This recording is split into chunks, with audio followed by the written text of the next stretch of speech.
Happy Sabat. Kita bertemu lagi dalam sesi karya kartun. Dan sesi karya kartun pada hari ini bertajuk Lelaki yang Paling Kuat. Karya kartun ini disediakan oleh dua adik-beradik, Widevro dan Elvi. Baiklah, tahukah kamu nama orang yang paling kuat yang pernah hidup? Ia adalah hakim bernama Simpson. Allah yang memberikan kekuatan kepada dia. Malah, sebelum Simpson dilahirkan, Allah telah berkata kepada ibunya, "Tidak lama lagi engkau akan mendapat anak laki-laki. Ia akan memimpin Israel supaya diselamatkan dari tangan orang Filistin." Orang Filistin merupakan orang jahat yang tinggal di Kanaan. Orang Filistin mempunyai ramai askar dan mereka menganiaya orang Israel. Pada suatu hari, semasa Simpson dalam perjalanannya ke tempat tinggal orang Filistin, dia bersemuka dengan seekor singa besar yang sedang mengaum. Simpson berjaya membunuh singa itu dengan menggunakan tangannya sahaja. Dia juga membunuh beratus-ratus orang Filistin yang jahat. Tidak lama kemudian, Simpson jatuh cinta dengan seorang wanita yang bernama Delilah. Setiap seorang daripada pemimpin orang Filistin berjanji untuk memberi Delilah 1.100 kepingan perak jika dia memberitahu mereka rahasia di sebalik kekuatan Simpson. Delilah menginginkan semua uang yang telah dijanjikan oleh mereka. Dia bukan kawan yang setia kepada Simpson dan umat Tuhan. Jadi, dia asyik menanya, Simpson apa yang menjadikannya begitu kuat? Akhirnya, Delilah berjaya memujuk Simpson untuk memberitahu rahasia di sebalik kekuatannya. "Rambutku tidak pernah dipotong," kata Simpson. "Sejak lahir, Tuhan telah memilih aku untuk menjadi salah seorang hambanya yang istimewa, yang dipanggil orang Nazir. Jika rambutku dipotong, aku akan kehilangan kekuatanku," kata Simpson. Jadi, apabila Delilah mendapat tahu tentang hal ini, dia membuat Simpson tidur di pangkuannya. Selepas itu, dia memanggil seorang lelaki untuk memotong rambut Simpson. Apabila Simpson terjaga daripada tidurnya, dia telah kehilangan kekuatannya. Kemudian orang Filistin datang untuk menangkapnya. Mereka membutakan Simpson dan menjadikannya hamba mereka. Pada suatu hari, orang-orang Filistin mengadakan pesta besar untuk menyembah dewa mereka, Dagon, dan membawa Simpson keluar dari penjara untuk dijadikan tontonan dan ditertawakan. Pada waktu itu, rambut Simpson telah tumbuh lagi. Simpson berkata kepada budak yang menuntun dia, "Biarkanlah tanganku menopang gedung ini." Kemudian Simpson berdoa kepada Allah untuk meminta kekuatan, dan ia berseru, "Biarlah aku mati bersama-sama dengan orang-orang Filistin." Ada 300 orang Filistin pada pesta itu, dan pada waktu Simpson membungkukkan diri untuk menolak tiang-tiang itu, gedung itu roboh dan membunuh semua orang jahat itu. Oke, sekian saja karya kartun pada minggu ini. Semoga kita bertemu kembali. Bye.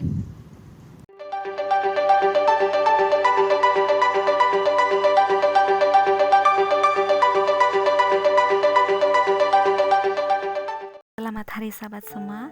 Hari ini kita akan dengar kesaksian Timo Flink dari Helsinki, Finland yang bertajuk Setan dan Kematian. Sebelum itu, mari dengar fakta ringkas negara Finland. Hutan, termasuk pokok pine, pokok cemara, pokok birch, meliputi lebih dari 86% negara Finland, menjadikan negara itu daerah berhutan terbesar dan pengeluar kayu terbesar di Eropa. Pasukan kebangsaan Finland disebut Pesapalo, ianya sukan yang agak mirip dengan sukan baseball. Baiklah, untuk pengetahuan semua, nama Lina dan Annelie adalah nama samaran yang digunakan oleh Mission Advent untuk melindungi identiti sebenar mereka. Semasa belajar Alkitab di apartemennya, tiba-tiba Lina menghadap ke arah kawan-kawannya, Annelie dan Timo. Lina membawa Annelie dan Timo berdoa karena dia merasa sesuatu yang tidak baik. Semasa 3 mahasiswa dan siswi itu berlutut dan berdoa, satu lembaga hitam yang tinggi meluruh masuk menuju ke arah Annelie. Annelie terpinga-pinga dalam keadaan seram karena lembaga hitam itu coba menariknya. Kemudian satu cahaya terang datang dan menghalau lembaga hitam itu. Lembaga hitam itu berdiri dekat pintu dan coba masuk kembali. Namun cahaya terang itu menghalangnya. Selepas 10 menit mencoba, lembaga hitam itu putus asa dan pergi dari situ. Bila keadaan kembali tenang, 3 mahasiswa dan siswi itu mengimbas semula peristiwa yang baru berlaku. Lina melihat pertukaran antara lembaga hitam dan cahaya terang. Timo hanya nampak bayangan terang dan gelap melintasinya di lantai. Annelie pula enggan bercakap tentang apa yang dia lihat. Kemudian mereka dapat tahu serangan itu terjadi serentak dengan kes bunuh diri di rumah yang berdekatan. Akhirnya Annelie mengaku yang dahulu dia pernah mengamalkan hubungan dengan roh, yaitu spiritisme, dan masih diganggu oleh roh-roh jahat. Namun Annelie tahu Tuhan lebih kuat. Semasa bersendirian di biliknya, selepas serangan itu, Annelie nampak cahaya terang itu duduk di katilnya sehingga subuh. Puji Tuhan, serangan iblis sudah berhenti selepas Annelie dibaptis ke dalam gereja Masehi Advent hari ke-7. Amin. Bagi Timo, itu adalah pertama kali dia menghadapi pertentangan besar antara Kristus dan setan secara dekat. Tetapi itu bukan yang terakhir. Pada suatu malam, Timo terbangun dan merasa ada seseorang merenungnya dalam gelap. Lalu dia dengar suara berkata, "Jangan dibaptiskan." Sebenarnya, Timo adalah seorang mahasiswa kejuruteraan perisian komputer, yaitu software engineering. Dia sedang bersedia untuk dibaptis ke dalam gereja Seventh-day Adventist. Timo mengintip dalam kegelapan, tetapi tidak nampak sesiapa. Namun dia dapat merasakan kehadiran seseorang, tetapi ianya hilang apabila Timo mula berdoa. Pada hari esoknya, Lina beritahu Timo satu lagi kes kejadian bunuh diri berlaku berdekatan dengan rumahnya. Kejadian itu berlaku semasa Timo terbangun dan mendengar suara dalam gelap. Tetapi amaran pada malam itu tidak menghalang Timo dibaptiskan. Timo kemudian menjadi pastor Advent. Pengalamannya dengan kuasa gaib dan hal-hal bunuh diri berterusan. Pada suatu malam, semasa menaiki feri bersama beberapa pendeta Advent ke konferensi pastor-pastor di Sweden, Timo tidak dapat tidur. Tiba-tiba dia rasa perlu segera berdoa. Sebaik sahaja dia mula berdoa, Timo mendengar suara iblis ketawa yang tidak dapat dijelaskan kengeriannya, seolah-olah orang gila sedang ketawa. Timo rasa sesuatu yang buruk sedang berlaku, tetapi tidak tahu apakah hal itu. Lalu dia berdoa selama 2 jam.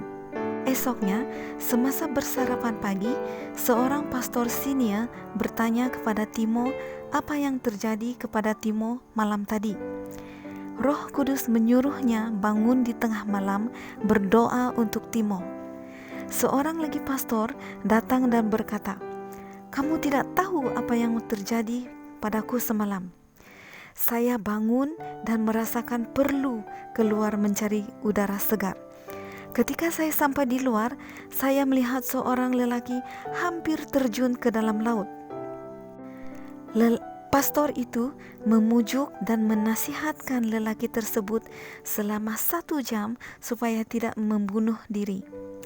Bila ketiga-tiga pastor itu membandingkan masa kejadian malam itu, mereka sadari ianya terjadi pada waktu yang sama. Timo yang berusia 45 tahun sekarang merupakan seorang pengarah komunikasi untuk gereja kita di Finland. Dia melihat 3 pengalamannya mengenai iblis dan kematian sebagai satu bukti wujudnya pertentangan besar antara Kristus dan iblis. Timo berkata, itu terjadi di sekitar kita. Hal yang menggembirakan adalah Yesus sudah menang. Kita tidak perlu takut. Bahkan dengan peristiwa-peristiwa gaib dan menakutkan ini, Yesus masih melindungi kita. Dan tiada yang mampu dilakukan oleh pihak sebelah sana. Amin. Baiklah, saya akhiri laporan mission kali ini dengan satu galakan. Marilah memberi dengan sukacita pada persembahan Sabat 13 nanti untuk membantu anggota gereja kita di negara Finland. Tuhan memberkati kita semua. Amin.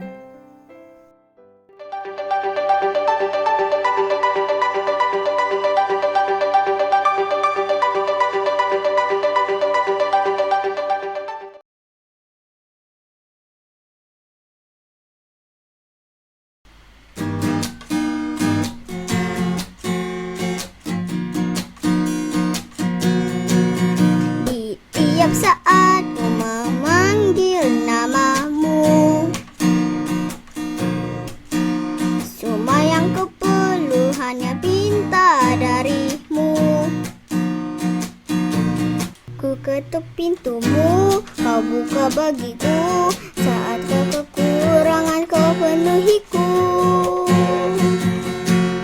Oh Tuhan, Engkaulah yang ada di hati. Setiap detik kau di sini. Ku sembahmu, oh Tuhanku. Oh Tuhan, Engkaulah yang ada di hati. Setiap detik kau di sini. Ku sembahmu, oh Tuhanku. Ajarku mengerti setiap rencanamu, untuk ku lakukan setiap kehendakmu. Buatku pahami setiap pikiranmu, sebab hanya Engkaulah tujuanku. Oh Tuhan, Engkaulah yang ada di hati.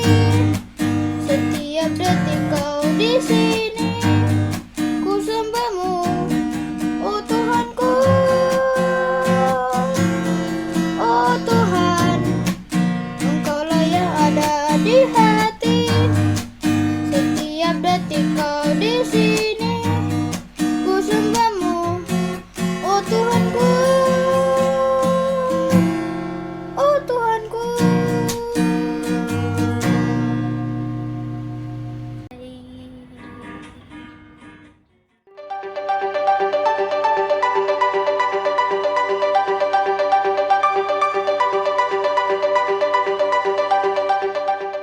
Shalom, selamat pagi, selamat hari Sabat. Selamat berbakti kepada kita. Dan pada pagi ini kita puji Tuhan, kita bersyukur karena kita dapat bersama-sama lagi untuk mendengar firman Tuhan. Dan sebelum kita meneruskan dengan firman Tuhan ini, mari kita bersatu di dalam doa. Ya Bapa kami yang bertakhta di atas kerajaan sorga, saat ini Tuhan sekali kami mengundang Engkau menyertai kami. Roh Kudus-Mu menuntun kami di dalam mempelajari firman-Mu ini. Biarlah Engkau berikan kami kesehatan, Engkau berikan kami fokus yang baik sehingga kami dapat mendengar, menerima setiap firman yang akan kami dengar ini. Dan Tuhan mohon juga Engkau berikan roh berkata-kata.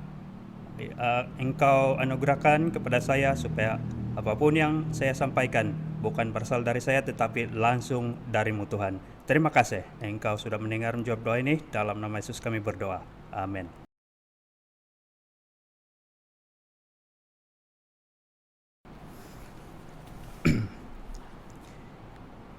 Oke, baik.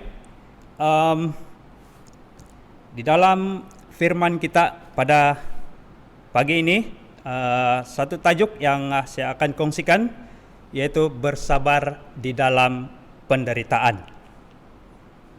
Ayat inti kita boleh lihat di dalam Yakobus 1 ayat 2 hingga 3. Saudara-saudaraku, anggaplah sebagai suatu kebahagiaan apabila kamu jatuh ke dalam berbagai-bagai pencobaan, sebab kamu tahu bahwa ujian terhadap imanmu itu menghasilkan ketekunan.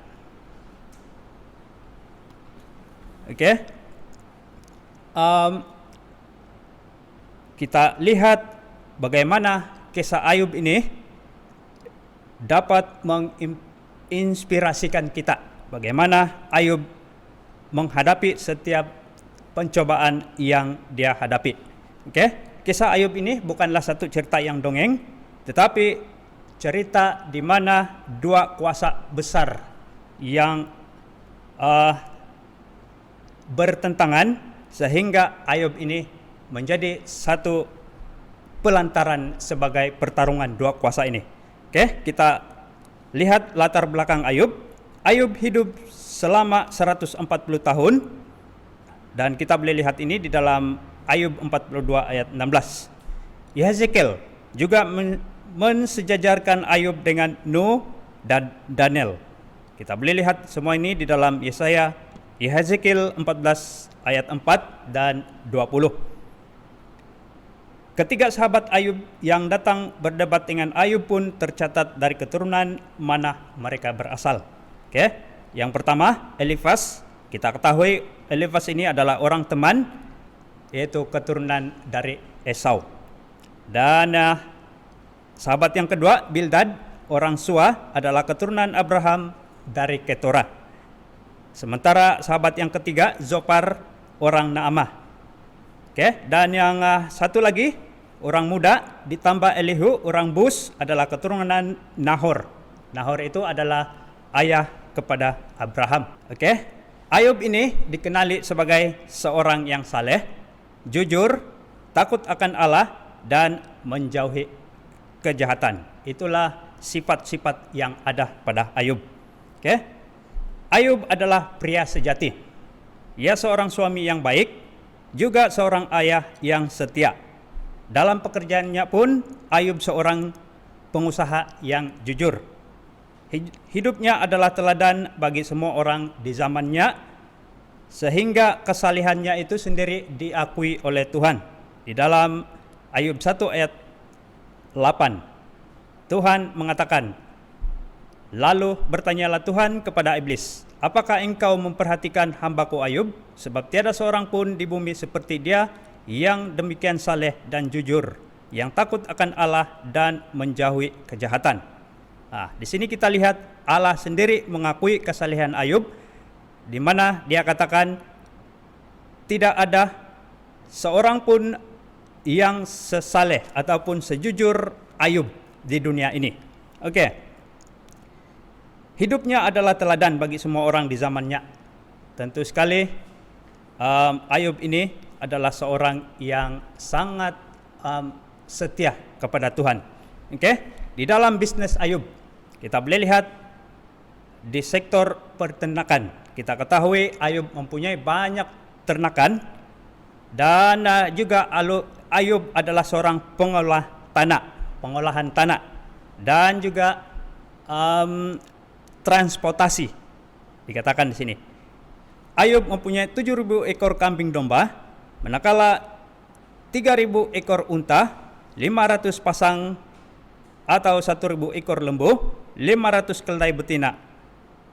Dan kalau kita lihat semua harta yang dia miliki ini ataupun aset-aset yang ada pada Ayub, kita mengetahui Ayub ini adalah seorang yang miliuner ataupun terkaya di sebelah timur pada ketika itu. Kita ketahui Ayub ini adalah kaya dari segi materi dan juga dia kaya dari segi rohani. Alkitab mencatat hanya sedikit orang saleh yang memiliki kekayaan. Mengapa?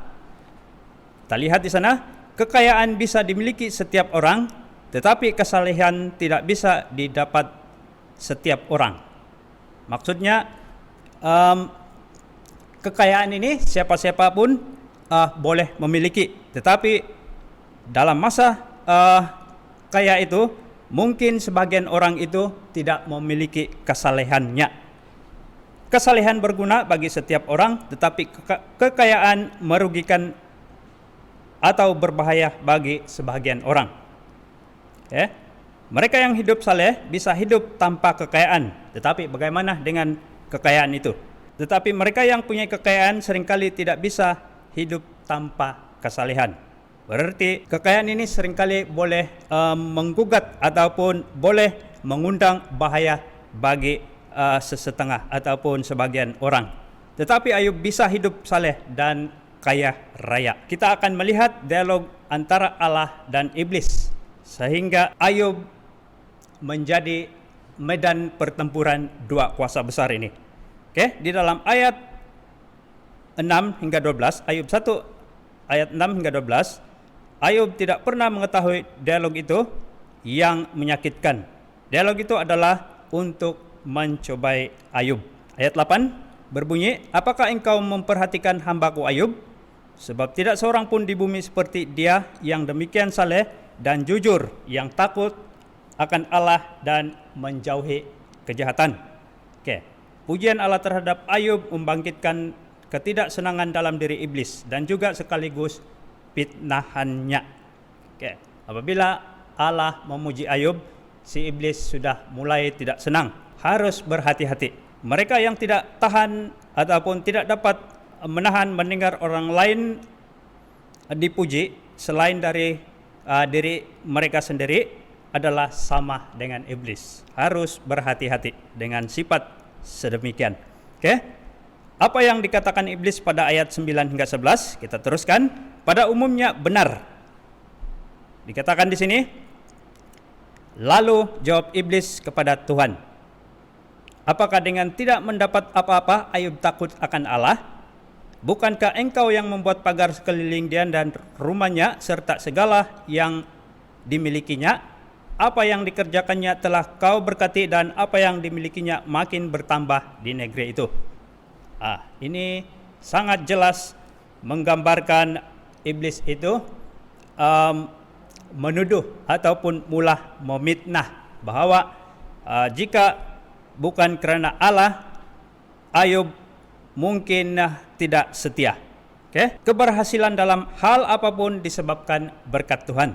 Mazmur 127 ayat 1, jikalau bukan Tuhan yang membangunkan rumah, sia-sialah usaha orang yang membangunnya. Jikalau bukan Tuhan yang mengawal kota, sia-sialah pengawal berjaga-jaga.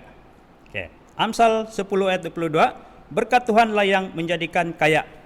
Susah payah tidak akan menambah kekayaan. Di dalam ayat ke-12, sekali lagi, segala yang dipunyainya ada dalam kuasamu. Hanya janganlah engkau mengulurkan tanganmu terhadap dirinya. Kemudian pergilah iblis dari hadapan Tuhan.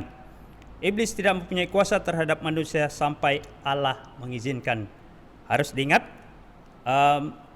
segala pencobaan itu ataupun pencobaan yang kita hadapi itu, iblis tidak mempunyai kuasa, sehinggalah Allah itu sendiri akan memberi keizinan. Sementara kita yang hidup di dunia ini, apabila kita berada di dalam mungkin menghadapi situasi yang sukar, adakah kita mulai berputus asa dan kita mulai mengutuk Tuhan ataupun bermacam-macam? Kita ketahui mungkin ada di antara kita mengatakan, di manakah Tuhan? Ataupun ada yang bertanya, adakah Tuhan tidak mengingatkan saya? Di dalam Mazmur 34 ayat 8, malaikat Tuhan berkemah di sekeliling orang-orang yang takut akan Dia, lalu meluputkan mereka. Mazmur 91 ayat 7 hingga 11, walau 1.000 orang rebah di sisimu dan 10.000 di sebelah kananmu, tetapi itu tidak akan menimpahmu. Engkau hanya menontonnya dengan matamu sendiri dan melihat pembalasan terhadap orang-orang fasik. Sebab Tuhan ialah tempat perlindunganmu, yang maha tinggi telah kau buat tempat perteduhanmu. Malapetaka tidak akan menimpa engkau, ataupun kamu, dan itulah tidak akan mendekat kepada kemahmu, sebab malaikat-malaikatnya akan diperintahkannya kepadamu untuk menjaga engkau di segala jalanmu. Sebagian kita mungkin akan menuntut janji Tuhan, tetapi Ayub tetap bertenang ataupun tenang di dalam pencobaan yang dia hadapi. Apa yang dia lakukan kita boleh lihat seterusnya di dalam ayat Ayub 1 ayat 20 hingga 22. Ayub mengoyakkan jubah dan mencukur rambut. Ayub menyembah Tuhan. Dan dia katakan, apa yang aku miliki Tuhan yang memberikannya. Oke. Kata Ayub, dia tidak pernah terpikir untuk mengutuk perompak-perompak yang merompak semua harta bendanya, dan dia juga tidak pernah terpikir untuk mengutuk penjaga-penjaga atau pelayannya yang bodoh, boleh dikatakan bodoh, ataupun kerana tidak berjaga-jaga sehingga menyebabkan malapetaka yang terjadi. Dia katakan di sini, Tuhanlah yang memberi, Tuhanlah yang mengambil, dan dalam Tuhan saja harus dicari penjelasan dari peristiwa-peristiwa aneh ini. Sewaktu kita di dalam keadaan yang sukar ataupun keadaan yang di mana Tuhan mengambil dari kita, adalah sukar untuk mengucapkan kata pujian pada waktu ia mengambil daripada waktu ia memberi. Ini memang sebagian orang memang sukar untuk mengucapkan kata pujian. Mana mungkin orang akan mengatakan, oh puji Tuhan, engkau sudah mengambil sesuatu daripadaku. Tetapi pada waktu ia memberi, pada waktu Tuhan memberi adalah juga kita senang mengucapkan syukur kepada Tuhan. Ketabahan Ayub membuatkan setan kalah. Kita lihat di sini, merupakan case yang jarang terjadi, bahkan dalam pengalaman dari setan sendiri. Setan berpikir mungkin ia akan berhasil. Setan sangat kecewa. Baru kali ini ia menemukan orang yang mengasihi Allahnya melebihi harta duniawinya. Andaian setan semuanya meleset. Kata di sini, tetapi Ayub tidak mengutuki Tuhan. Kehidupan Ayub membuktikan kata-kata setan itu semuanya salah. Mari kita lihat seterusnya di dalam Ayub 2 ayat 1 hingga 6. Tuhan membanggakan kesalehan dan ketekunan Ayub di hadapan iblis. Dalam ayat 3, Ayub 2 ayat 3, firman Tuhan kepada iblis, apakah engkau memperhatikan hambaku Ayub? Sebab tiada seorang pun di bumi seperti dia yang sedemikian saleh dan jujur, yang takut akan Allah dan menjauhi kejahatan. Ia tetap tekun dalam kesalehannya, meskipun engkau telah membujuk aku melawan dia untuk mencelakakan tanpa alasan. Ayat seterusnya kita boleh baca, lalu jawab iblis kepada Tuhan, kulit ganti kulit, orang akan memberikan segala yang dipunyainya ganti nyawanya. Ayat 4 dan 5, tetapi setan melakukan tuduhan lebih lanjut, tetapi ulurkan tanganmu dan jamalah tulang dan dagingnya, ia pasti mengutuki engkau di hadapanmu. Itulah yang setan katakan. Dia mau menyalahkan ataupun memfitnah. Ayat 6, Tuhan memberi izin kepada setan untuk menyerang diri Ayub, tetapi lagi-lagi memberi batasan dengan melarangnya untuk membunuh Ayub. Allah tidak memberikan keleluasan mutlak kepada setan dalam menyerang diri Ayub. Maka firman Tuhan kepada iblis, nah, ia dalam kuasamu, hanya sayangkan nyawanya. Tuhan sendiri mengizinkan iblis itu untuk memperlakukan, tetapi dia tidak memberi keleluasan mutlak untuk mengambil nyawa. mungkin persoalan yang kebanyakan orang akan tanyakan, mengapa Allah tidak mengizinkan Ayub mati? Okay. Ada yang mungkin berpikir, kalau Allah mengizinkan Ayub mati, apa akan terjadi dengan tuduhan ataupun fitnah si iblis? Okay. Di sini katakan, kalau Ayub mati, maka tidak bisa dibuktikan bahwa tuduhan setan dalam ayat 4 dan 5 itu salah. Okay. Kalau Ayub mati, maka tujuan pengajaran Allah bagi Ayub akan sia-sia. Dan seterusnya, kalau Ayub mati, cerita ini akan tidak bisa menjadi teladan bagi kita. Okay. Beberapa komentar Alkitab menyelidiki penyakit Ayub. Penyakit yang diderita Ayub ini adalah gabungan dari beberapa penyakit. Okay. Yang pertama, kita mengetahui kusta ataupun dikenali sebagai lepra dan kaki gajah. Bagaimana penyakit kaki gajah ini?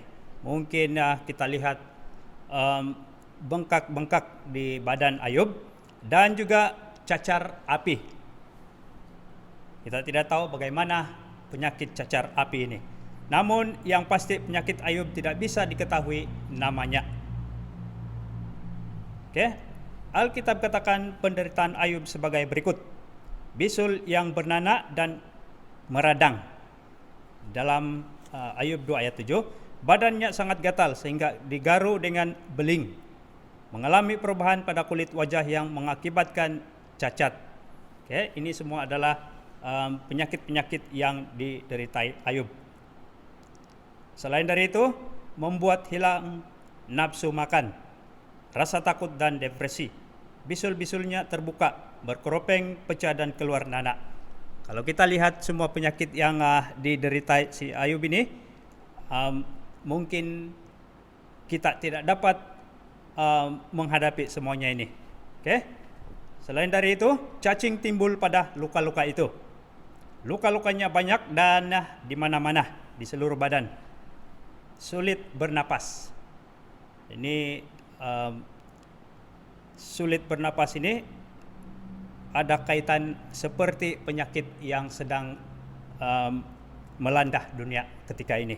Ayub menjadi sangat kurus, napasnya dan juga tubuhnya berbau sangat busuk, rasa sakit yang terus menerus, kulit menjadi hitam dan mengelupas. Nah, kita lihat ayat 10.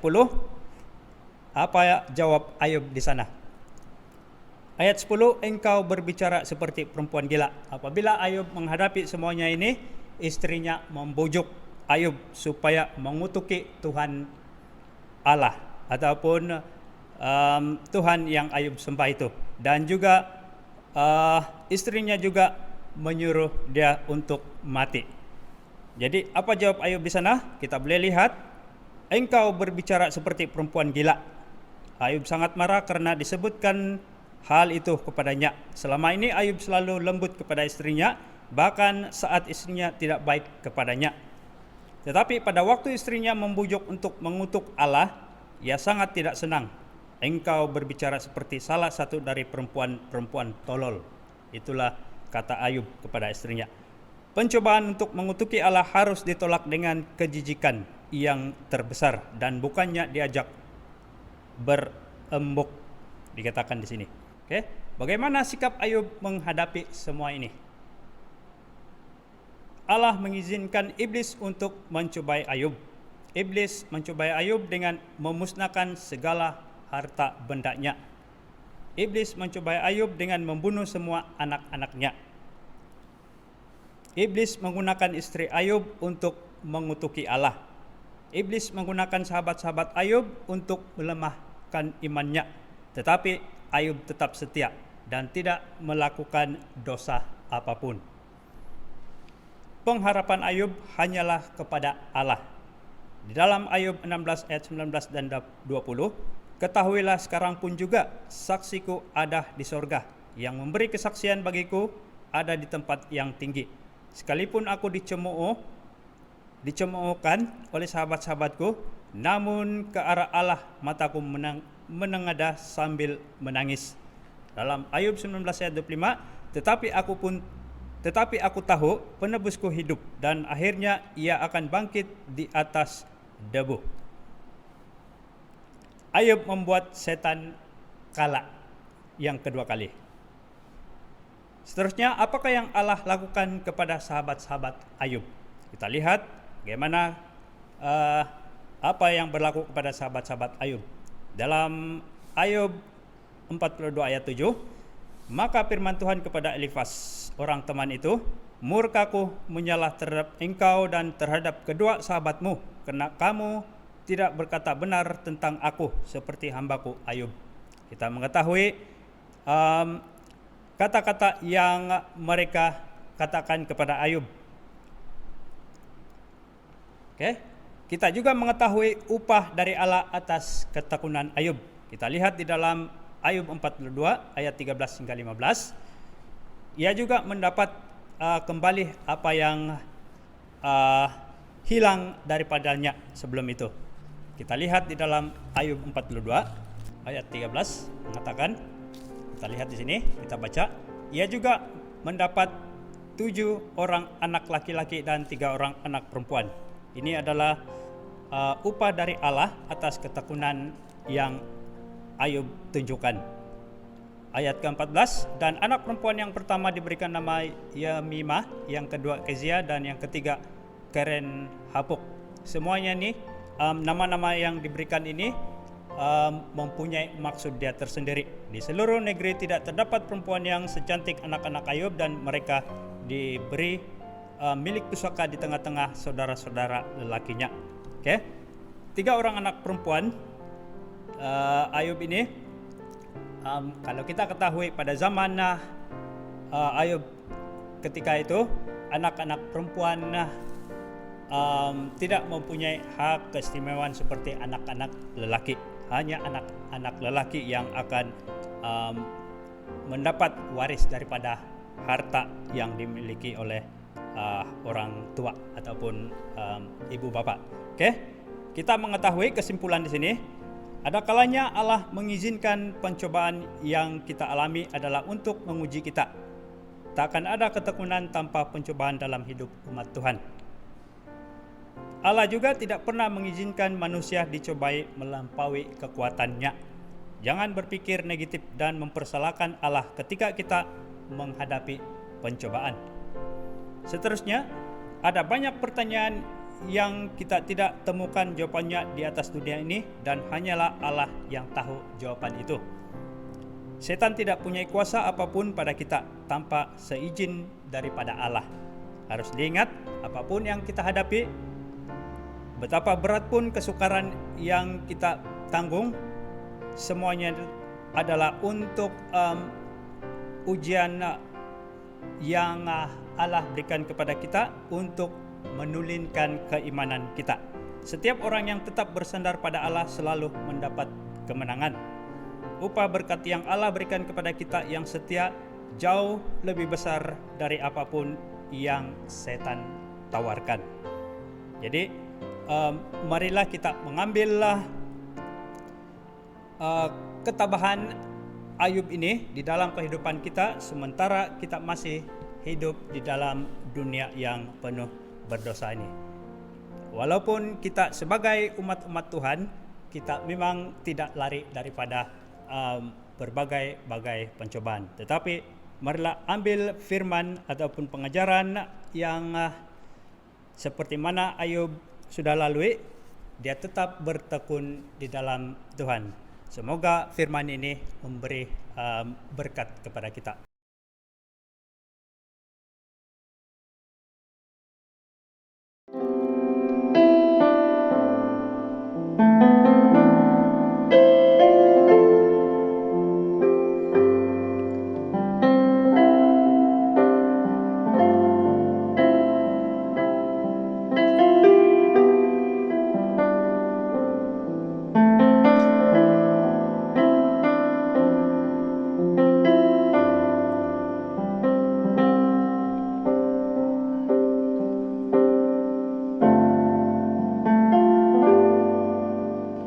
Seperti rusa rindu, sungaimu jiwaku rindu Engkau.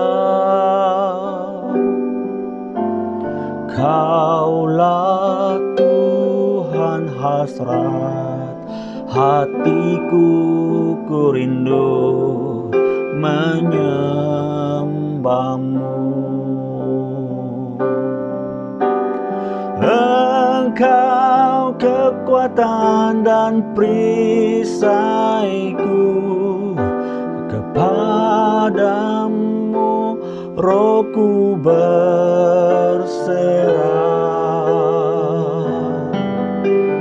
Kaulah Tuhan hasrat hatiku, ku rindu menyembah-Mu.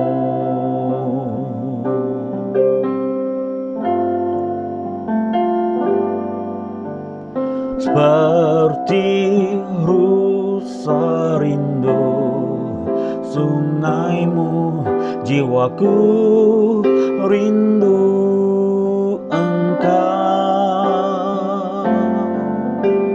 Kaulah Tuhan hasrat hatiku, ku rindu menyembah-Mu.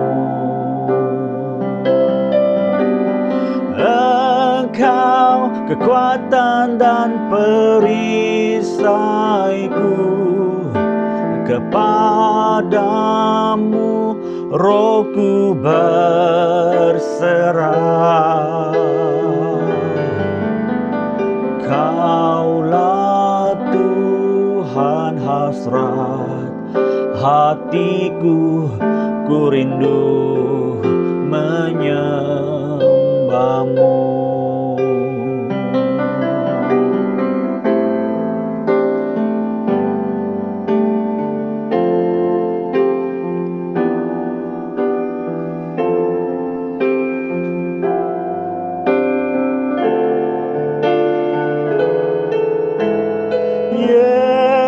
Yesus, Yesus,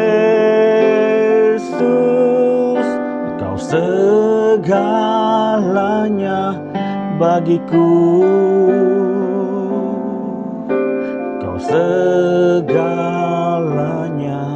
bagiku.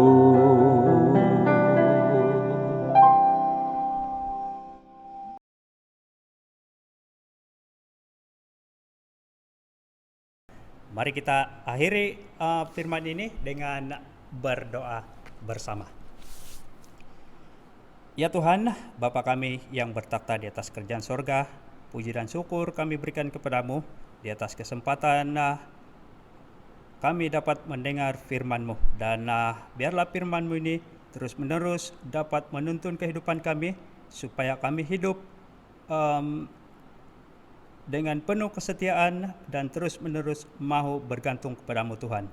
Terima kasih Tuhan, Engkau juga terus menuntun kami melalui Roh Kudus-Mu, supaya kehidupan kami ini boleh Engkau jadikan sebagai saluran berkat-Mu bagi masyarakat di mana saja kami berada Tuhan. Terima kasih karena Engkau sudah mendengar menjawab doa kami ini. Engkau sempurnakan semuanya menurut kehendak-Mu. Dalam nama Yesus kami berdoa. Amin.